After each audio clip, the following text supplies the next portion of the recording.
नमस्ते दोस्तों, ये रील मैं मीडिया के बंधुओं के लिए बना रही हूँ क्योंकि मैंने कुछ प्रोटेस्टर्स को जो कि गटर छाप अनैतिक अश्लील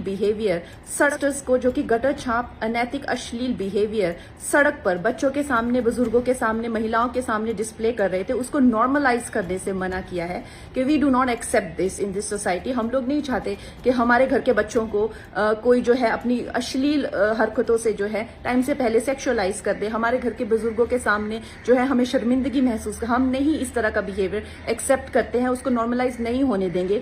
तो मीडिया जो है मेरे खिलाफ गैंग अप कर रही है और ये नहीं बताएगी कि जैसे स्काई रूट जैसे स्टार्टअप की मैंने कितनी बड़ाई की, हमारे देश के जेनजी जो हमें इतनी ऊंचाइयों पे लेके जा रहे हैं। नीट के छात्रों को मैंने खुद स्वयं जो है कितनी बधाई दी और ऐसे बच्चे जो कि अपने परिवार की जिम्मेदारियां उठा रहे हैं, हमारी टीम में भी ऐसे बच्चे हैं, हमारे घरों में रिश्तेदारी में भी जेनजी भाई बहन हैं जो कि हमारे बड़े काम संपन्न करते हैं, लेकिन कुछ चंद फॉलोअर्स के लिए और चंद कमेंट्स के लिए और कुछ लाइक्स के लिए ये मीडिया वाले इतने ज्यादा बिक चुके हैं।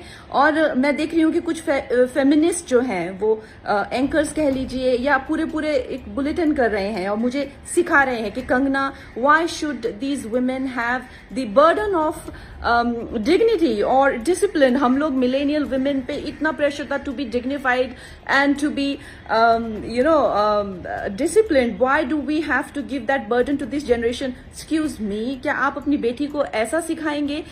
डिसिप्लिन में रहना या मर्यादाओं में रहना कोई चॉइस नहीं है। भौंडा प्रदर्शन तो हर कोई करना चाहेगा, लेकिन अगर आपको समाज में रहना है और संविधान के हिसाब से आपको चलना पड़ेगा, जिसका मतलब है कि आपकी आजादी वहां खत्म हो जाती है जहां मेरे नाक और कान शुरू होते हैं। तो आप भौंडे बनकर सिर्फ अपने कमरे में रह सकते हैं। बाहर आकर आप मेरे आराध्य, चाहे आपको मेरे माता पिता के लिए कोई सेंटिमेंट ना हो, मेरे घर के बच्चों के लिए कोई आपको भावना ना हो, उसका मतलब ये नहीं है कि आप उनको सड़क पर सेक्सुअल गालियां देंगे, उनके मान को हानि करेंगे। मेरे आराध्य, मेरे भगवान हो, चाहे मेरे नेता हो, प्रधानमंत्री जी से जो है लोग उनको एग्जाम बडी कहते हैं बच्चे, उनके साथ में कितने लोगों की भावनाएं, कोई उनको लीडर मानता है, कोई उनको दोस्त मानता है, कोई उनको परिवारजन मानता है, कोई उनको भगवान मानता है। उसी तरह से आप किसी की फीलिंग्स हर्ट नहीं कर सकते हैं। ये कोई कूल बनना नहीं है, ये एक बेसिक सिविक सेंस है और अगर आपको ये नहीं आती है तो आपको सीखना पड़ेगा। आप ये फेमिनाजी से प्रभावित मत होइए, अपनी जिंदगी बर्बाद मत करिए। इस भौंडेपन को सिर्फ और सिर्फ आप अपने कमरे में डिस्प्ले कर सकते हैं। बाहर जाके आपको मर्यादा में रहना पड़ेगा ना, या आप वर्क प्लेस से निकाल दिए जाओगे। आप कभी भी कोई संबंध, परिवार वाले भी आपको भौंडापन नहीं झेलेंगे, तो आपके सामने एक डेड एंड के सिवाय अंधकार वाली जिंदगी हो जाएगी।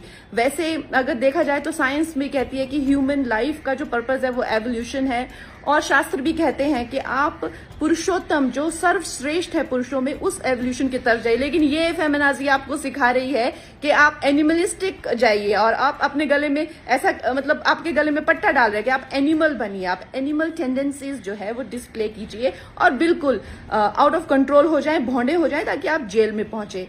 आपको डिसाइड करना है कि आपको कौन अच्छे से गाइड कर रहा है और कौन आपको सही दिशा बता रहा है। मैं यही कहूंगी जो मैंने अपने बड़ों से सीखा है और जिन्होंने मुझे गुरुओं ने जो मुझे ज्ञान दिया है वो यही है कि ये हमें जो जीवन मिला है वो इवॉल्व होने के लिए मिला है, रिग्रेस होने के लिए नहीं मिला है एनिमलिस्टिक टेंडेंसीज में। सो आप प्लीज इवॉल्व होइए और सबको गुरु पूर्णिमा की बहुत शुभकामनाएं।